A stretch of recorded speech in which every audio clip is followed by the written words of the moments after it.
Shalom saudara-saudari yang terkasih di dalam Tuhan. Puji Tuhan, hari ini kita diberikan kesempatan untuk merenungkan satu hal penting yang sering kita lihat tapi kadang kita abaikan, yaitu kondisi bumi yang Tuhan percayakan kepada kita. Saat ini kita hidup di tengah dunia yang sedang menghadapi krisis ekologi yang semakin serius. Kita lihat banjir di mana-mana, cuaca menjadi tidak menentu, hutan semakin berkurang, dan laut dipenuhi sampah plastik. Seringkali kita menganggap ini hanyalah masalah teknis atau ekonomi. Padahal, sebagai orang percaya, kita perlu sadar bahwa krisis ekologi juga adalah persoalan moral dan persoalan iman. Teologi mengajak kita untuk melihat bahwa hubungan manusia dengan Tuhan juga tercermin dalam cara kita memperlakukan alam ciptaannya. Alam bukan hanya sekedar latar hidup manusia, tetapi sebagian dari karya Allah yang harus kita jaga dan hormati sebagai bentuk ketaatan. Salah satu masalah ekologi yang terbesar saat ini adalah kerusakan lingkungan akibat ulah manusia. Di Indonesia, pencemaran laut oleh sampah plastik semakin parah. Banyak sungai dipenuhi sampah dan akhirnya sampah itu terbawa ke laut, lalu merusak ekosistem. Ikan menjadi mati, terumbu karang menjadi rusak, dan para nelayan pun kehilangan sumber pencariannya. Deforestasi atau pengundulan hutan juga terus terjadi. Hutan yang seharusnya menjadi paru-paru bumi ditebang secara besar-besaran demi kepentingan ekonomi jangka pendek. Dampaknya bukan hanya habitat hewan yang hilang, tetapi bencana seperti banjir dan longsor makin sering terjadi. Perubahan iklim juga makin terasa, cuaca makin ekstrim, musim hujan dan kemarau tidak menentu, suhu bumi naik, dan permukaan air laut semakin tinggi. Ini sangat berdampak pada wilayah pesisir dan pulau-pulau kecil termasuk wilayah di Maluku yang bergantung pada laut. Semua masalah ini menunjukkan bahwa hubungan manusia dengan alam sudah tidak seimbang. Alam dieksploitasi tanpa memikirkan keberlanjutan dan tanpa rasa tanggung jawab. Berbagai laporan lingkungan menunjukkan bahwa Indonesia termasuk salah satu negara dengan kontribusi sampah plastik laut yang cukup besar. Selain itu, tingkat kehilangan hutan setiap tahun juga cukup tinggi, yang berdampak langsung pada meningkatnya emisi karbon serta mempercepat pemanasan global. Fakta-fakta ini mengingatkan kita bahwa krisis ekologi bukanlah masalah masa depan, tapi masalah sekarang.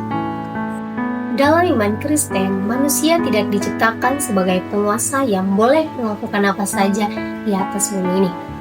Kita disebut sebagai penata layanan Allah, yang artinya menjaga, merawat, dan pengelola yang bertanggung jawab. Dalam Kejadian 2 ayat 15 tertulis, Tuhan Allah mengambil manusia itu dan menempatkannya dalam Taman Eden untuk mengusahakan dan memelihara taman itu. Ayat ini menjelaskan bahwa manusia bukan menguasai, tetapi mengusahakan dan memelihara.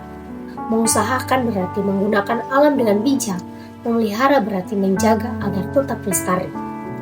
Kalau manusia hanya mengambil tanpa merawat, itu berarti kita melanggar perintah Tuhan. Selain itu, pada Mazmur 24 ayat 1 berkata, Tuhanlah yang mempunyai bumi serta segala isinya, dan dunia serta yang diam di dalamnya. Artinya, bumi ini bukan milik kita, bumi ini adalah milik Tuhan.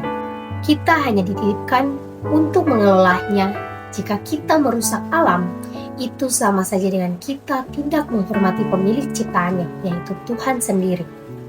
Ekoteologi mengingatkan kita bahwa dosa manusia bukan hanya berdampak pada hubungan dengan sesama, tetapi juga pada hubungan dengan alam. Kerusakan lingkungan mencerminkan krisis spiritual, krisis tanggung jawab, dan krisis kesadaran etis. Menurut saya, solusi krisis ekologi harus dimulai dari perubahan sikap dan kesadaran iman. Merawat lingkungan bukan sekedar pilihan. Ini adalah panggilan iman. Yang pertama, kita bisa memulai dari hal-hal sederhana, seperti mengurangi penggunaan plastik, tidak membuang sampah sembarangan, dan menjaga kebersihan lingkungan sekitar. Dan yang kedua, gereja dan komunitas iman harus menjadi tempat untuk membangun kesadaran ekologis. Gereja bukan hanya tempat beribadah, tetapi juga pusat pembentukan karakter, termaksud peduli terhadap lingkungan. Yang ketiga, penting bagi kita untuk berani menyuarakan keadilan ekologis. Kerusakan lingkungan seringkali paling berdampak pada masyarakat kecil, nelayan, dan generasi yang akan datang. Artinya, memperjuangkan kelestarian alam juga berarti memperjuangkan keadilan sosial. Sebagai orang Kristen, kita dipanggil untuk mengasihi Tuhan dan sesama. Mengasihi Tuhan berarti menghormati ciptaannya, mengasihi sesama berarti menjaga bumi agar tetap layak dihuni oleh generasi-generasi setelah kita. Krisis ekologi adalah panggilan bagi kita untuk bertobat secara ekologis dan hidup sebagai penata layanan yang setia. Kiranya iman kita tidak hanya berhenti pada kata-kata atau doa, tetapi juga berdampak melalui tindakan nyata dan merawat bumi yang Tuhan percayakan kepada kita. Terima kasih, Tuhan Yesus memberkati.